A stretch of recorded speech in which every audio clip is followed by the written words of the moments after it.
फिर मैं कोशिश करता हूँ उपवास एक्चुअली शुरू करने से पहले बहुत पानी पीना, मैंने हो सके उतना ज्यादा पानी पीना। तो डिटॉक्सिफिकेशन जिसको कहें, इसके लिए एक प्रकार से मेरा बॉडी रेडी हो जाता है। और फिर जब मैं उपवास करता हूँ तो मेरे लिए उपवास एक डिवोशन होता है, मेरे लिए उपवास एक डिसिप्लिन होती है।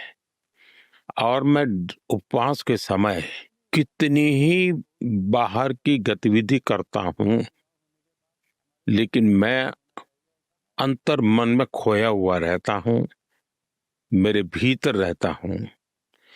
और वो मेरा एक्सपीरियंस एक बहुत अद्भुत अनुभूति होती है।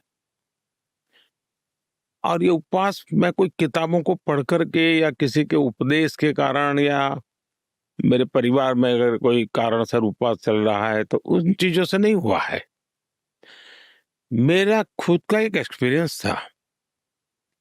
स्कूल एज में हमारे यहाँ महात्मा गांधी की जो इच्छा थी गौ रक्षा की, उसको लेकर के एक आंदोलन चलता था। सरकार कोई कानून नहीं बना रही थी उस समय। पूरे देश में एक दिन का उपवास करने का, सार्वजनिक जगह पर बैठ करके करने का कार्यक्रम था।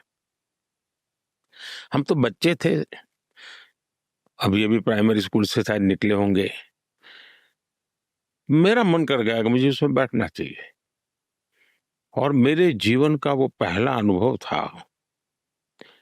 उतनी छोटी आयु में मैं कुछ, मुझे भूख लग रही है, मुझे खाने की इच्छा हो रही है, मैं जैसे कुछ नई एक चेतना प्राप्त कर रहा था, नई एनर्जी प्राप्त कर रहा था। तो मैं कन्विक्शन मेरा बना कि ये कोई विज्ञान है, इसको ये सिर्फ खाना न खाने का झगड़ा नहीं है, ये उससे कहीं बाहर की चीज है। फिर मैंने धीरे धीरे खुद को कई प्रयोगों से अपने शरीर को, मन को गढ़ने का प्रयास किया।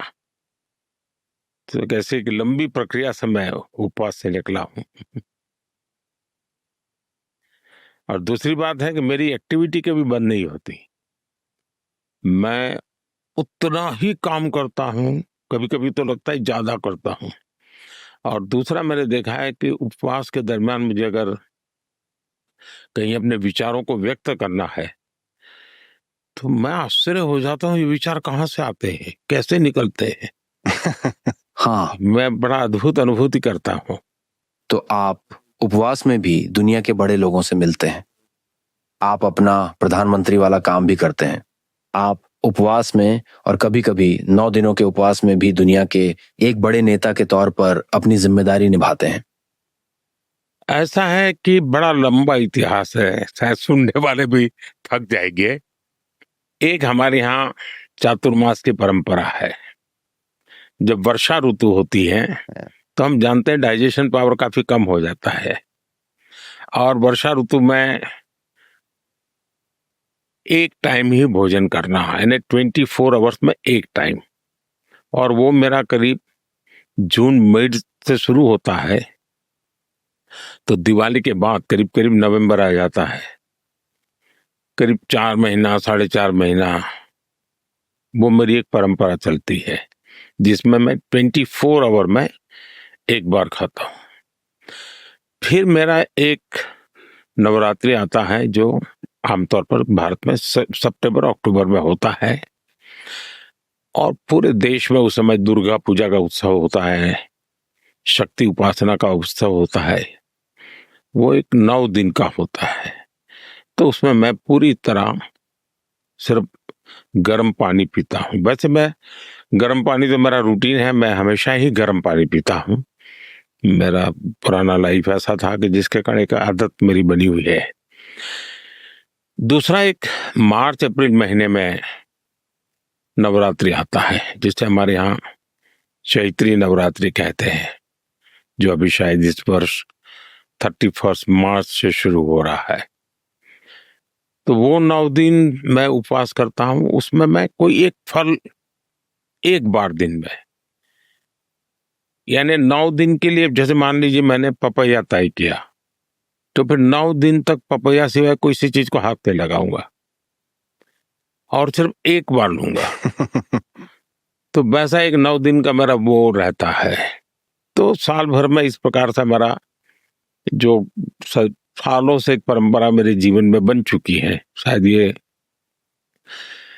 मैं कह सकता हूँ 50-55 साल से मैं ये इन चीजों से कर रहा हूँ। क्या कभी ऐसा हुआ है कि आप किसी दुनिया के बड़े नेताओं से मिले हों और पूरी तरह उपवास पर रहे हों? उनकी क्या प्रतिक्रिया थी? आप भूखे रह सकते हैं, ये देखकर उन्हें कैसा लगता है? और मैं आपको बताना चाहूंगा कि आप बिल्कुल सही हैं। मेरे 2 दिन के उपवास के कारण मेरी सजग रहने की क्षमता, मेरी चीजों की महसूस करने की क्षमता मेरे अनुभव में बहुत बढ़ गई है।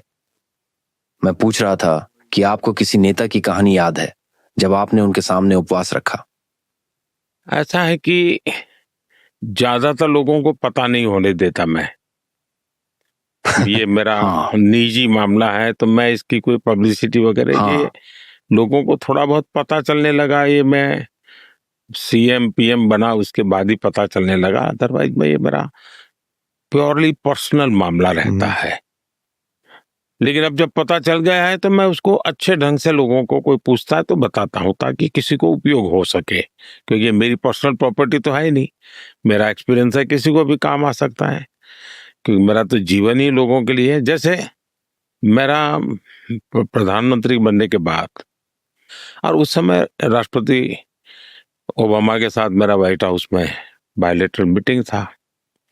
अब उन्होंने डिनर भी रखा था, तो तब जाकर के दोनों सरकारों के बीच चर्चा चली और जब ये कहा कि भाई डिनर तो जरूर कीजिए, लेकिन प्रधानमंत्री कुछ खाते नहीं है, तो वो बहुत चिंता में थे कि अब ये कैसे उनको इतने बड़े देश के एक प्रधानमंत्री आ रहे हैं, व्हाइट हाउस आ रहे हैं, और हमको कैसे खाते थे, उनकी चिंता।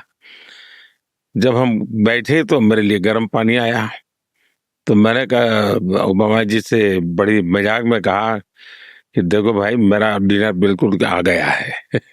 ऐसा करके मैंने ग्लास उनके सामने रखा। फिर बाद में दोबारा जब मैं गया तो उनको याद था। उन्होंने कहा देखिए, पिछली बार तो आप उपवास में थे, इस बार आप, उस समय दूसरी बार मैं जगह था लंच था, कहा इस बार उपवास नहीं तो आपको डबल खाना पड़ेगा। आपके बचपन की बात करते हैं। आप एक कम संपन्न परिवार से आते हैं, फिर सबसे बड़े लोकतंत्र के प्रधानमंत्री बन जाते हैं।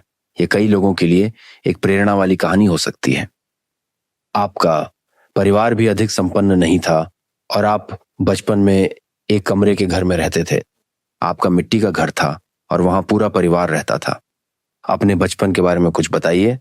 कम सुविधाओं ने कैसे आपके व्यक्तित्व को बेहतर बनाया? ऐसा है कि मेरा जन्म गुजरात में हुआ, और गुजरात में, नॉर्थ गुजरात में महसाना डिस्ट्रिक्ट में वडनगर करके एक छोटा सा कस्बा है। वैसे वो स्थान बहुत ही ऐतिहासिक है, और वहीं मेरा जन्म हुआ, वहीं मेरी पढ़ाई हुई। अब ये आज की दुनिया को देखते हैं, जब तक मैंने गांव में रहता था, जिस परिवेश में रहता था,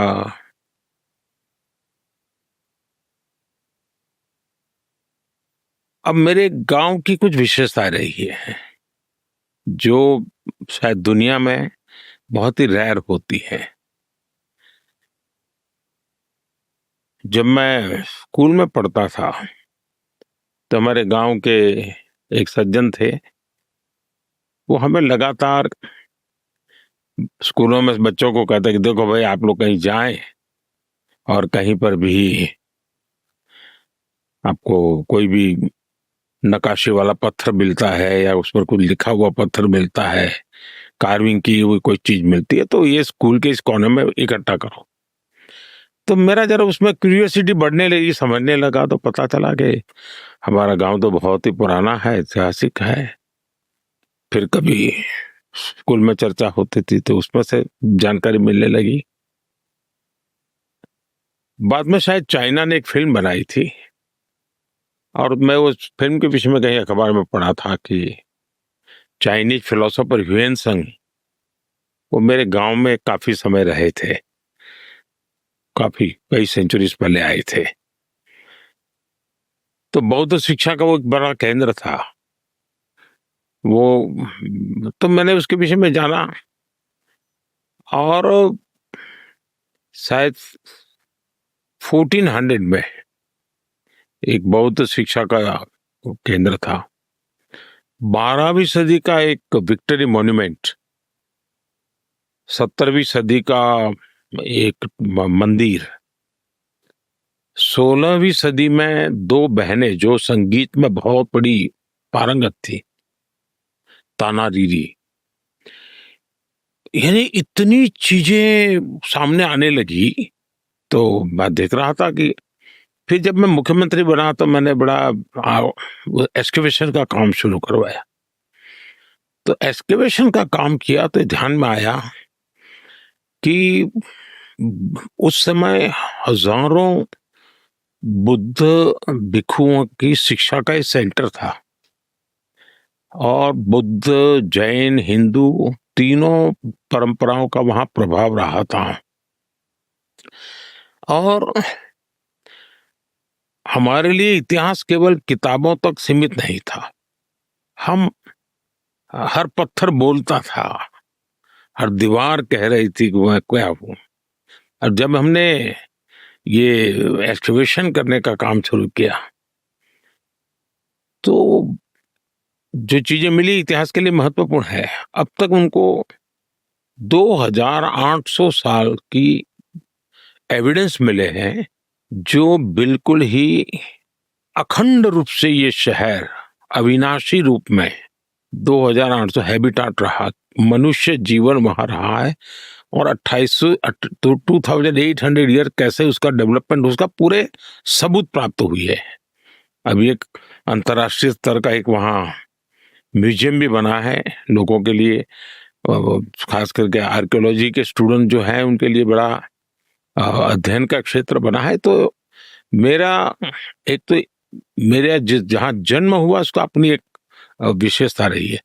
और मेरा सद्भाग्य देखिए, शायद कुछ चीजें कैसे होता है पता नहीं, काशी मेरी कर्मभूमि बनी। अब काशी भी अविनाशी है।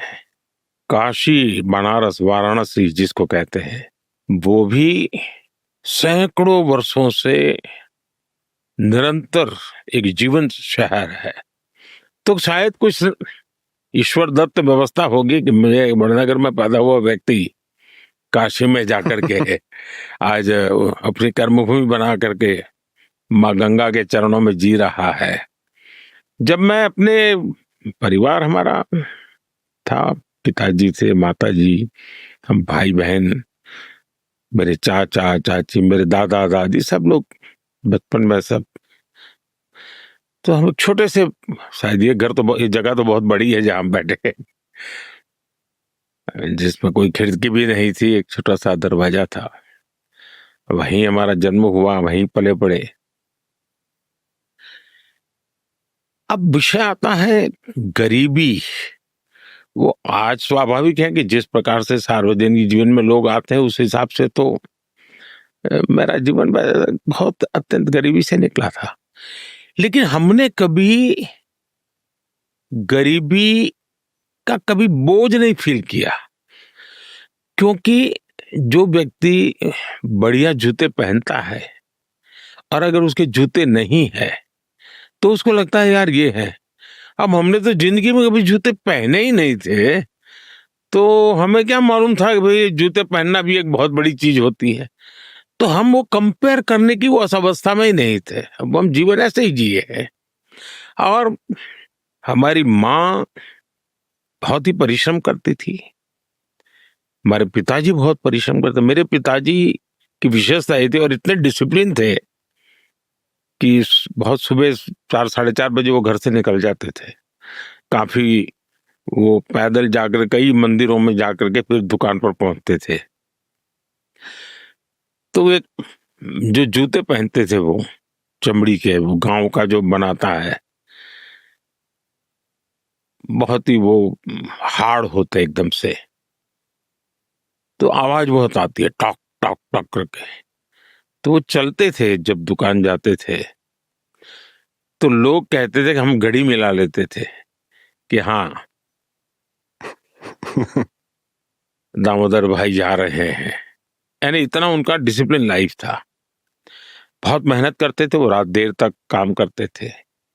वैसे हमारी माताजी भी घर की परिस्थितियों को कोई कठिनाइयां महसूस ना उसके लिए करती रहती थी।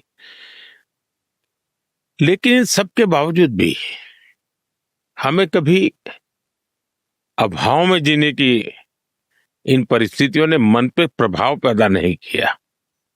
मुझे याद है, मैंने तो कभी स्कूल में जूते वूते पहनने का सवाल ही नहीं था। एक दिन मैं स्कूल जा रहा था, मेरे मामा मुझे रास्ते में मिल गए। उन्होंने देखा, अरे तुम ऐसे स्कूल जाता है, जूते वूते नहीं है? तो उस समय उन्होंने कैनवास के जूते खरीद के मुझे पहना दिए। अब उस समय तो शायद वो 10-12 रुपए में आते होंगे वो जूते। अब वो कैनवास के थे, उस पर दाग लग जाते थे, तो सफेद कैनवास के जूते थे। तो मैं क्या करता था, स्कूल में जब शाम को स्कूल छूट जाती थी तो मैं थोड़ी देर स्कूल में रुकता था, और जो टीचर ने चॉकस्टिक का उपयोग किया है और उसके टुकड़े जो फेंके होते थे, वो 3-4 कमरों में जाके इकट्ठा करता था और वो चॉकस्टिक के टुकड़े घर ले आता था, और उसको मैं भिगो करके पॉलिश बना के मेरे कैनवास के जूते पर लगा करके चमकदार वाइट बना करके जाता था। तो मेरे लिए वो संपत्ति थी, बहुत बड़ा मैं वैभव अनुभव करता था। अब मुझे पता नहीं क्यों बचपन से हमारी माँ स्वच्छता वगैरह विषय में बहुत जागरूक थी, तो हमें भी शायद वो संस्कार हो गए। तो मुझे जरा कपड़े वपड़े ढंग से पहनने की आदत कैसे है पता नहीं, लेकिन बचपन से थी। जो भी हो उसको ठीक से पहनूं। तो मैं आयन कराने के लिए या प्रेस कराने के लिए तो हमारे पास कोई व्यवस्था थी नहीं। तो मैं ये तांबे के लोटे में पानी भर के गर्म करके वो उसको चिमचे से पकड़ करके मैं खुद अपना प्रेस करता था और स्कूल चला जाता था।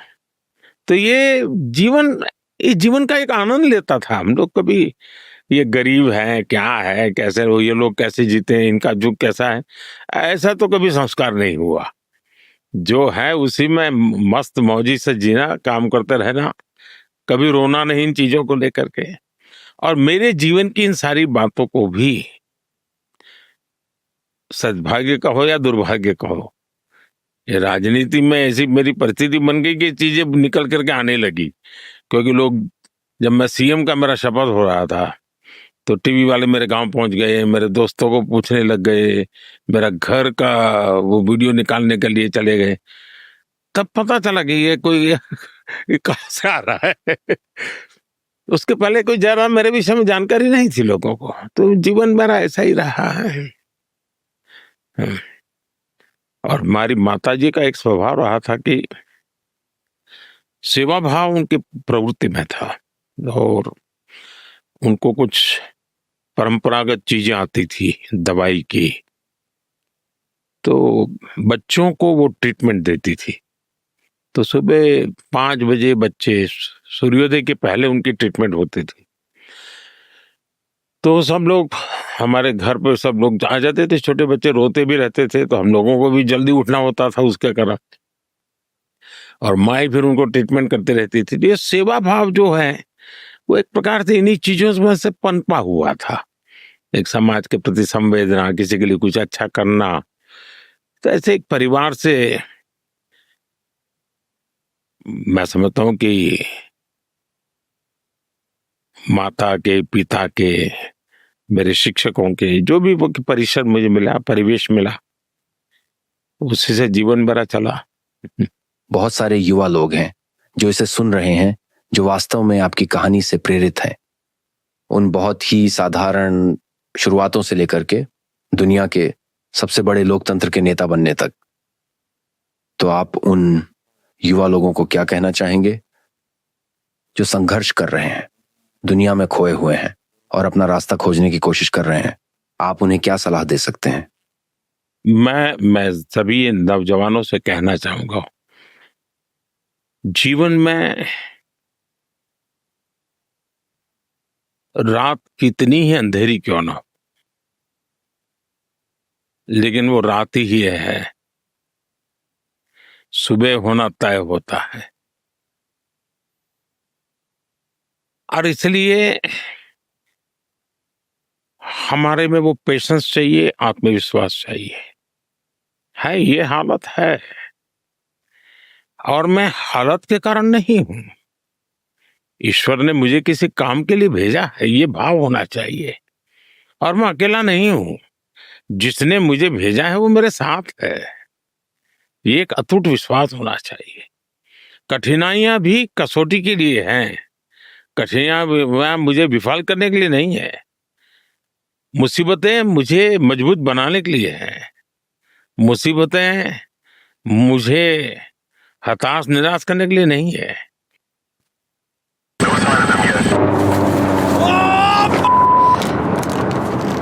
भैया हमें चुप कर यार, सोचने दे।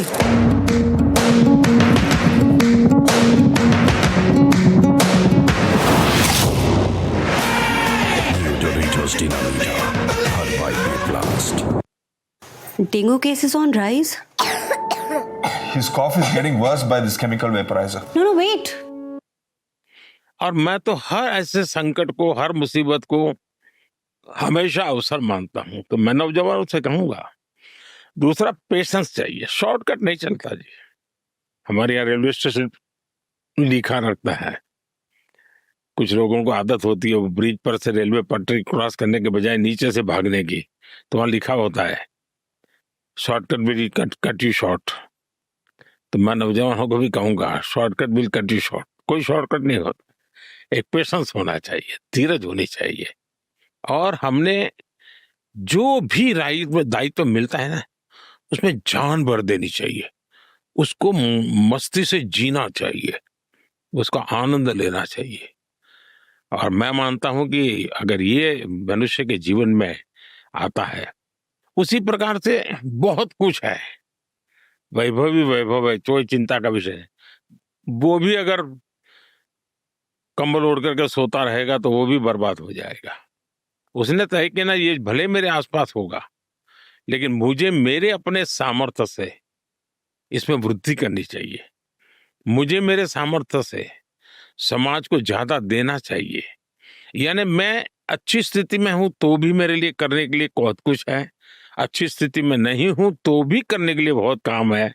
ये मैं चाहूंगा। दूसरा, मैंने देखा है कि कुछ लोग, चलो यार हो गया, इतना सीख लिया, बहुत हो गया। जीवन में भीतर के विद्यार्थी को कभी मरने नहीं देना चाहिए, लगातार सीखते रहना चाहिए।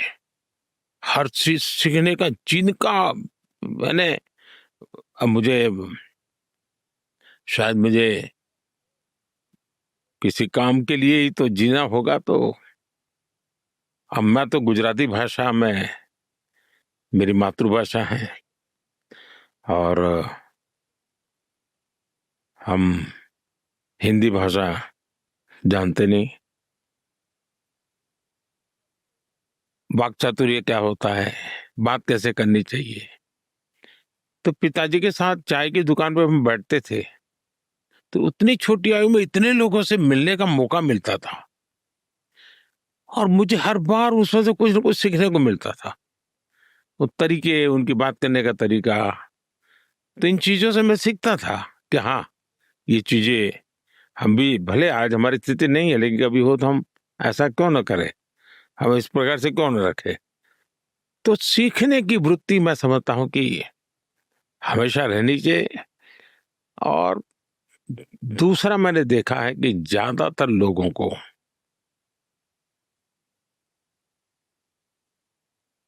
पाने बनने के मन में एक सपने होते हैं, टारगेट होते हैं, और वो जब नहीं होता है तो निराश हो जाता है।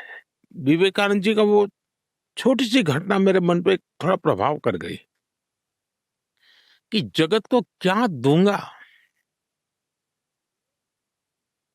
शायद संतोष उससे पैदा होगा। जगत से मैं कुछ पाने के लिए तो मेरे मन में पाने की भूख ही जगती रहेगी।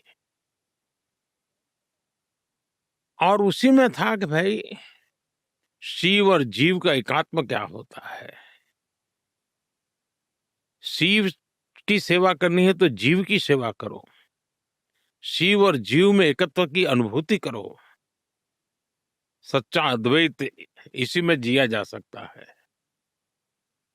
तो ऐसे विचारों को मैं खो जाता था, फिर थोड़ा उस तरफ मैं मन कर जाता था। मुझे याद है एक घटना, हम अब जिस मोहल्ले में हम रहते थे उसके बाहर एक महादेव जी का मंदिर था। तो वहां एक संत आए थे। तो वो संत कुछ न कुछ साधना वगैरह करता करते थे। मेरा भी उनके प्रति थोड़ा आकर्षण हो रहा था कि ये कुछ आध्यात्मिक शक्ति इनके पास होगी शायद, क्योंकि विवेकानंद जी को तो पढ़ते थे, देखा तो नहीं था कुछ, तो कुछ ऐसे ही लोग देखने को मिलते थे। तो नवरात्रि का व्रत कर रहे थे, तो उस समय उन्होंने अपने हाथ पर, हमारे यहाँ जवेरा बोलते हैं जो उगाते हैं, एक प्रकार से घास हाथ के ऊपर उगाना, ऐसे ही सोना 9-10 दिन तक, ऐसा एक व्रत होता है। तो वो महात्मा जी कर रहे थे। अब उन्हीं दिनों में मेरे मामा के परिवार में एक हमारे यहाँ एक मौसी की शायद शादी थी। मेरा पूरा परिवार मामा के घर जा रहा था। अब मामा के घर जाना किसी भी बच्चे के लिए आनंद का विषय होता है। मैंने घर वालों से कहा नहीं, मैं तो नहीं आऊंगा, मैं तो यहीं रहूंगा, मैं ये स्वामी जी की सेवा करूंगा, इनके हाथ पर ये रखा हुआ है तो वो तो खा पी नहीं सकते, तो मैं ही करूंगा उनका। तो उस बचपन में मैं नहीं गया शादी में, मैं उनके पास रहा और स्वामी जी की सेवा कर रहा था। तो शायद मेरा कुछ उसी दिशा में कुछ मन लग जाता था। कभी लगता था कि भाई हमारे गांव में कुछ लोग जो फौज में काम करते थे, छुट्टियों में आते थे तो यूनिफॉर्म पहन के चलते थे, तो मैं भी दिन भर उनके पीछे पीछे भागता था कि ये देखिए कितनी बड़ी देश की सेवा कर रहा है। तो ऐसे, लेकिन कुछ मेरे लिए नहीं, कुछ करना है, बस ये भाव रहता था। तो ज्यादा समझ नहीं थी,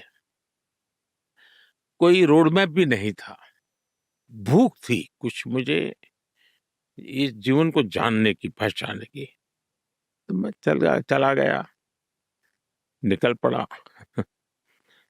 तो रामकृष्ण मिशन में मेरा संपर्क आया। वहां के संतों ने बहुत प्यार दिया, मुझे बहुत आशीर्वाद दिए। स्वामी आत्मस्थानंद जी के साथ तो मेरी बड़ी निकटता बन गई।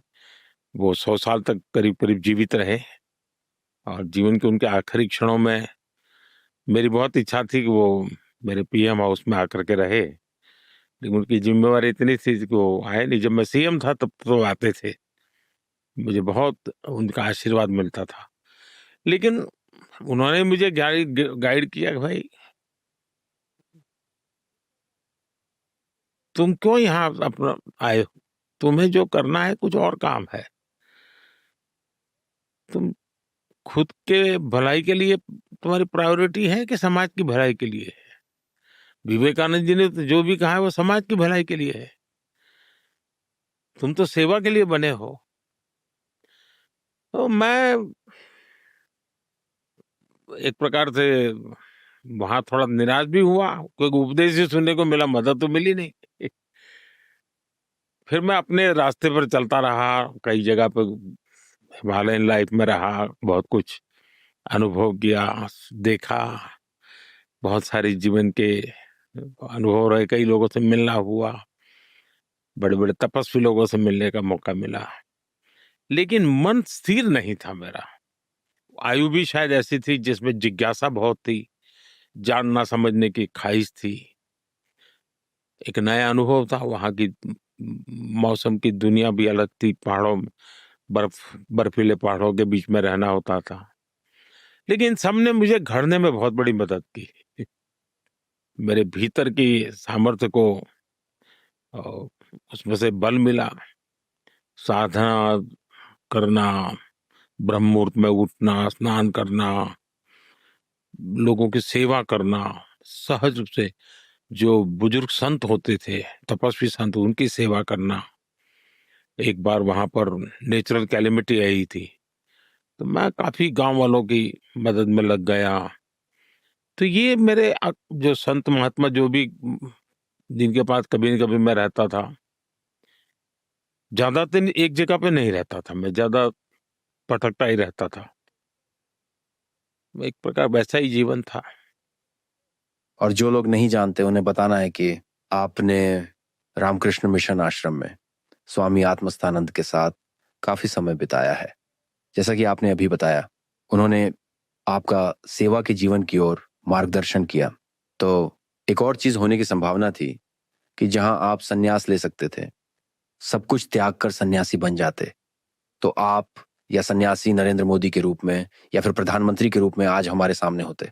और उन्होंने हर स्तर पर सेवा का जीवन जीने का फैसला लेने में आपकी मदद की। ऐसा है कि बाहर की दृष्टि से तो आपको लगता होगा कि इसको नेता कोई लोग कहते होंगे या प्रधानमंत्री कहते होंगे, मुख्यमंत्री कहते होंगे। लेकिन मेरा जो भीतर जीवन है, वो बस सातत्य है। जो बचपन में माँ बच्चों को कुछ उपचार करती थी, उस समय उन बच्चों को संभालने वाला मोदी,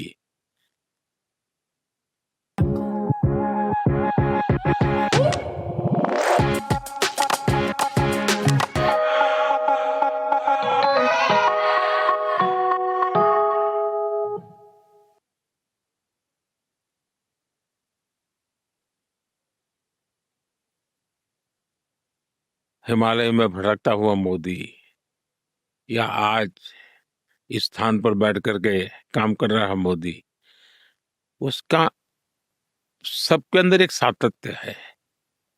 हर पल औरों के लिए ही जीना है।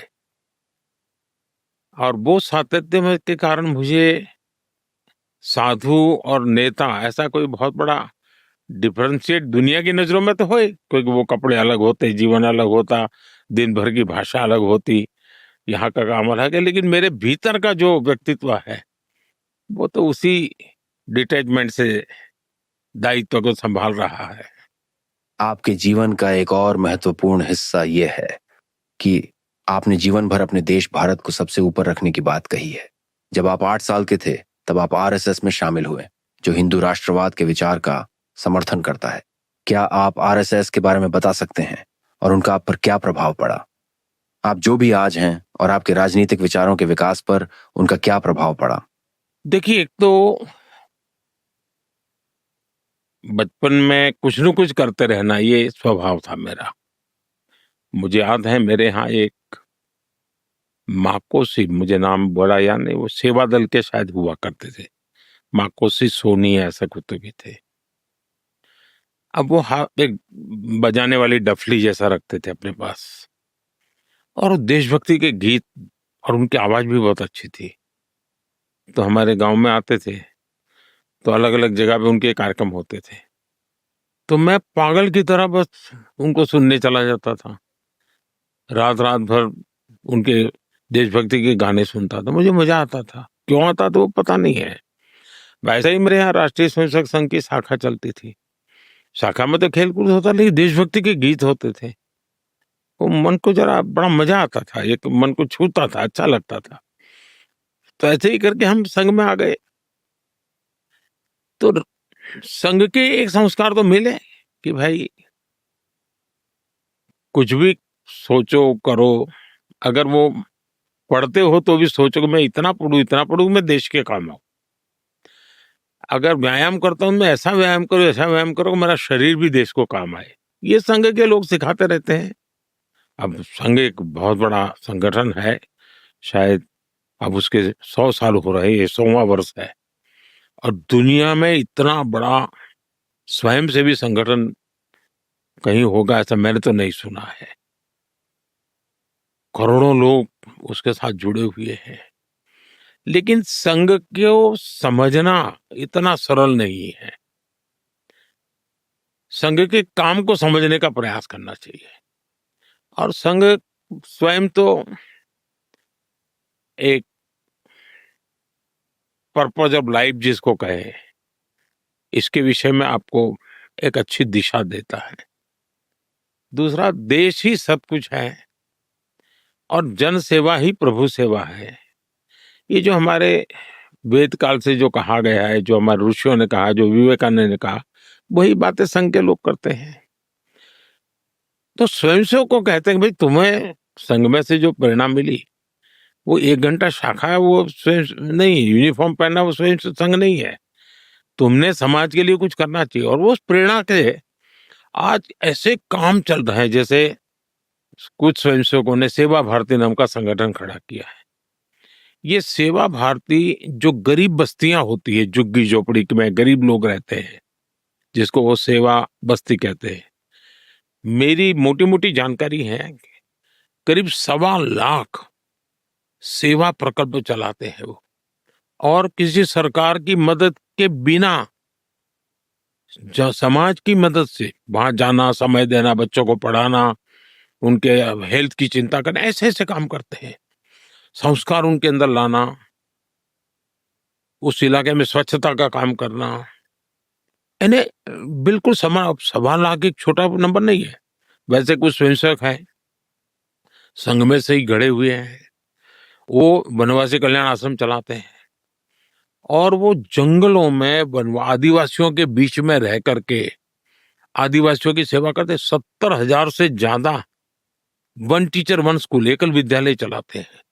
और अमेरिका में भी कुछ लोग हैं जो उनको लिए शायद $10 या $15 का डोनेशन करते हैं इस काम के लिए, और वो कहते हैं कि एक कोका कोला नहीं पीनी है इस महीने, एक कोका कोला मत पियो, और उतना पैसा ये एकल विद्यालय को दो।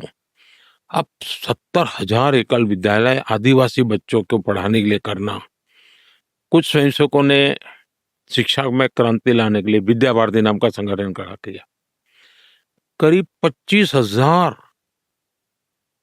स्कूल चलते हैं उनके देश में, और 30 लाख से छात्रा एट अ टाइम होते हैं। और मैं मानता हूं तक करोड़ों विद्यार्थियों को, और बहुत ही कम दाम में पढ़ाई हो, और संस्कार को भी प्राथमिकता हो, जमीन से जुड़े हुए लोग हो, कुछ न कुछ हुनर सीखे, समाज पर बोझ न बने, यानी जीवन के हर क्षेत्र में वे, चाहे महिला हो, युवा हो, इवन मजदूर, शायद उन मेंबरशिप के हिसाब से मैं कहूं तो भारतीय मजदूर संघ है, शायद उसके 55,000 के करीब यूनियंस है शायद, और करोड़ों की तादाद में उनके मेंबर्स हैं।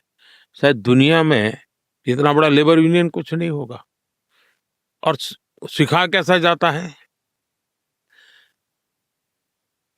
लेफ्टिस्ट लोगों ने मजदूरों की मूवमेंटों को बड़ा बल दिया।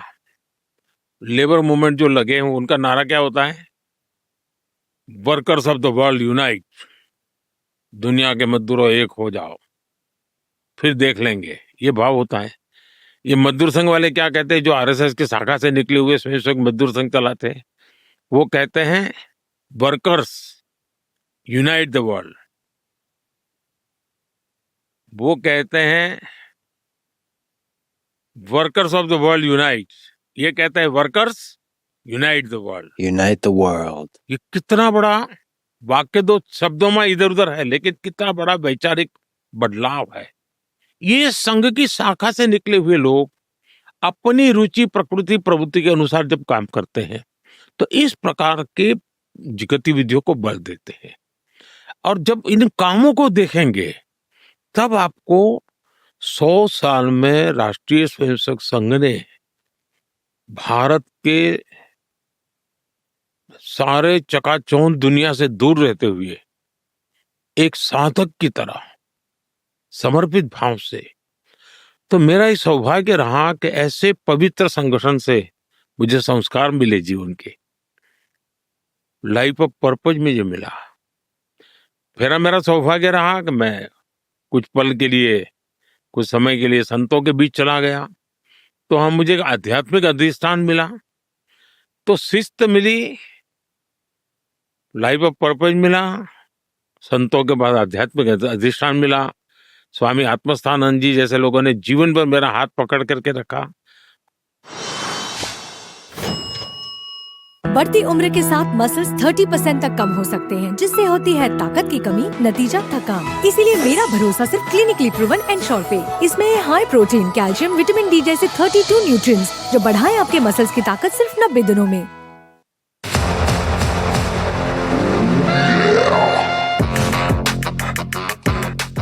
हर पल मेरा मार्गदर्शन करते रहे। तो रामकृष्ण मिशन, स्वामी विवेकानंद जी, उनके विचार, संघ के सेवा भाव, इन सब ने मुझे घड़ने में बहुत बड़ी भूमिका अदा की है। लेकिन उन्होंने भारत के विचार को आगे बढ़ाने में भी मदद की है। वह कौन सा विचार है जो भारत को एकजुट करता है? एक राष्ट्र के रूप में भारत क्या है? वह कौन सा बुनियादी विचार है जो इन सभी अलग अलग समाजों, समुदायों और संस्कृतियों को एकजुट करता है? आपको क्या लगता है? देखिए, एक भारत एक सांस्कृतिक पहचान है, एक सांस्कृतिक हजारों साल पुराना सिविलाइजेशन है। भारत की विशालता देखिए, 100 से ज्यादा लैंग्वेजेस, हजारों बोलियां। आप भारत में कुछ मील पर जाएंगे, हमारे यहाँ कहते हैं 20 मील पर जाने पर बोली बदल जाती है, कस्टम बदल जाते हैं, कुजिन बदल जाता है, पहनाव बदल जाता है। दक्षिण से लेकर उत्तर भारत तक आप सारे देश में विविधताएं दिखेगी। लेकिन जब थोड़ा और गहरा जाएंगे तो आपको एक तंतु मिलेगा। जैसे मैं कहूँ, हमारे यहाँ भगवान राम की चर्चा हर मुंह से सुनने को मिलेगी, राम का नाम हर जगह पर सुनने को मिलेगा। लेकिन अब आप देखेंगे, तमिलनाडु से शुरू करेंगे, जम्मू कश्मीर तक जाएंगे, आपको कोई न कोई व्यक्ति मिलेंगे जिनके नाम में कहीं न कहीं राम होगा। गुजरात में जाएंगे तो राम भाई कहेगा, तमिलनाडु में जाएंगे तो रामचंद्र कहेगा, महाराष्ट्र में जाएंगे तो राम भाऊ कहेगा। तो यानी ये विशेषता भारत को संस्कृति से बांध रहेगा। अब जैसे आप स्नान भी करते हैं हमारे देश में, तो क्या करते हैं, स्नान तो वो बाल्टी वाले पानी से लेते हैं, लेकिन गंगे चाहे यमुने चाहे वह गोदावरी सरस्वती, यानी भारत के हर कोने की नदियों का स्मरण करके मैं उस नर्मदे सिंधु कावेरी जलेस्मिन् सन्निधिम करो, सभी नदियों के पानी से मैं स्नान कर रहा हूं पूरे देश का। हमारे यहाँ संकल्प की एक परंपरा होती है, कोई भी काम करे, पूजा हो तो संकल्प है। और आप संकल्प को बड़ा हिस्ट्री लिखी जा सकती है, यानी किस प्रकार से डेटा कलेक्शन मेरे देश में होता था, शास्त्र कैसे काम करते थे, बड़ा यूनिक वे था। कोई संकल्प लेता है या पूजा करता है या मानो शादी हो रही है तो पूरे पहले ब्रह्मांड से शुरू कर दे, जम्बू द्वीपे, भरतखंडे, आर्यवर्त से शुरू करते करते करते गांव तक आएंगे, फिर उस परिवार तक आएंगे, फिर उस परिवार के जो देवता होंगे उसका स्मरण करेंगे। यानी ये भारत में और आज भी हिंदुस्तान के हर कोने में हो रहा है ये। लेकिन दुर्भाग्य वेस्टर्न मॉडल क्या रहा, दुनिया के और मॉडल क्या रहा कि वो शासकीय व्यवस्था के आधार पर ढूंढने लगे। भारत में शासकीय व्यवस्थाएं भी कई प्रकार की रही, कई बिखरी हुई कई टुकड़ों में दिखाई देगी, राजा महाराजाओं की संख्या दिखाई देगी, लेकिन भारत की एकता इन सांस्कृतिक बंधनों से, हमारे यहाँ तीर्थ यात्रा की परंपरा रही, 4 धाम की शंकराचार्य ने स्थापना की। आज भी लाखों लोग एक स्थान से दूसरे तीर्थ यात्रा करेंगे। हमारे यहाँ काशी में लोग आएंगे, रामेश्वर का पानी काशी, काशी का पानी रामेश्वरम करने वाले अनेक प्रकार के लोग आपको मिलेंगे। यानी एक प्रकार से हमारे पंचांग भी देखोगे तो आपको देश में इतनी चीजें मिलेगी जिसकी आप कल्पना नहीं कर सकते। अगर हम आधुनिक भारत की नींव के इतिहास पर नजर डालें, महात्मा गांधी और आप सबसे महत्वपूर्ण व्यक्तियों में से एक हैं। इतिहास के सबसे अहम लोगों में से एक हैं और निश्चित रूप से भारत के इतिहास के सबसे महत्वपूर्ण व्यक्तियों में से एक हैं। आपको महात्मा गांधी की सबसे अच्छी बातें क्या लगती है? आप जानते हैं कि मेरा जन्म गुजरात में हुआ। मेरी मातृभाषा गुजराती है। महात्मा गांधी का जन्म भी गुजरात में हुआ। उनकी मातृभाषा भी गुजराती है। वो बैरिस्टर बने, विदेशों में रहे, उनको बहुत सारे अवसर मिले, लेकिन भीतर का जो भाव था, जो परिवार से संस्कार मिले थे, वो सब छोड़ छाड़ करके भारत के लोगों की सेवा के लिए आ गए। भारत की आजादी की जंग में वो उतर गए और महात्मा गांधी का कम अधिक प्रभाव आज भी भारतीय जीवन पर किसी न किसी रूप में दिखता है। और महात्मा गांधी जी ने जो बातें कही उसको जीने का प्रयास किया। अब जैसे स्वच्छता, वो स्वच्छता के बड़े आग्रही थे, लेकिन वो खुद भी स्वच्छता करते थे और कहीं पर भी जाए तो स्वच्छता की चर्चा भी करते थे। दूसरा, भारत ने आजादी का आंदोलन देखिए। भारत चाहे मुगल रहे होंगे या अंग्रेज रहे होंगे या कोई और रहे होंगे, हिंदुस्तान में सैकड़ों वर्षों की गुलामी के बावजूद भी कोई समय ऐसा नहीं गया होगा, कोई भूभाग ऐसा नहीं गया होगा जहां भारत में कहीं न कहीं आजादी की जोत जली ना हो। लक्षावधि लोगों ने अपने आप को बलिदान दिया, लाखों लोगों ने बलिदान दिया, आजादी के लिए मर मिटे, जवानी जलों में खपा दी। महात्मा गांधी ने भी आजादी के लिए काम किया, लेकिन फर्क क्या था? वे तपस्वी लोग थे, वीर पुरुष थे, त्यागी लोग थे, देश के लिए मरने मिटने वाले लोग थे, लेकिन आते थे देश के लिए शहीद हो जाते थे। परंपरा तो बहुत बनी रही, उसने एक वातावरण भी बनाया, लेकिन गांधी जी ने जन आंदोलन खड़ा किया और सामान्य मानवी झाड़ू भी लगाता है तो कहते तुम आजादी के लिए कर रहे हो, किसी को पढ़ा रहे हो तो बोले तुम आजादी को कर रहे हो, तुम चरखा काट रहे हो और खादी बना रहे हो, तुम आजादी के लिए काम कर रहे हो, तुम लेप्रेसी के पेशेंट की सेवा कर रहे हो, तुम आजादी के लिए कर रहे हो। उन्होंने हर काम के साथ आजादी के रंग से रंग दिया और इसके कारण भारत का सामान्य मानवी भी लगने लगा कि हम मैं भी आजादी का सैनिक बन गया हूं। ये जन आंदोलन इतना बड़ा गांधी जी ने बड़ा बनाया जिसको अंग्रेज कभी समझ ही नहीं पाए। अंग्रेजों को कभी अंदाज ही नहीं था कि एक चुटकी भर नमक, दांडी यात्रा एक बहुत बड़ा रिवॉल्यूशन पैदा कर सकता है, और करके दिखाया उन्होंने। तो बात और उनका Look at my acne. I've been using neem face wash पर कुछ बदला ही नहीं। Switch to the Dermaco 2% Salicylamide Anti-Acne Face Wash. It reduces acne 3x faster than neem face wash. Salicylic acid skin के अंदर जाकर active acne कम करें और Niacinamide acne marks हटाएं. Safe for your skin. जीवन, व्यवहार, शैली, उनका दिखना, बैठना, उठना, उन सब का एक प्रभाव था। और मैंने तो देखा है कि वे कई उनके किस्से बड़े मशहूर हैं। वो एक बार गोलमेज परिषद में एक अंग्रेज ने रिपोर्ट उनको शायद गोलमेज परिषद में जा रहे थे, बकिंघम पैलेस में किंग जॉर्ज से उनकी मुलाकात का समय था। अब गांधी जी अपना धोती और एक चद्दर लगा करके पहले चले गए। उस तमाम लोगों को इतना था भी ऐसे कपड़ों में वो मिलने आ रहे महाराज को।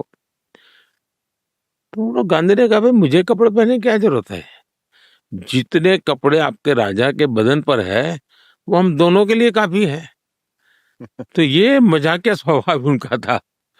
तो महात्मा गांधी की कई विशेषताएं रही हैं और मुझे लगता है कि उन्होंने सामूहिकता का भाव जो जगाया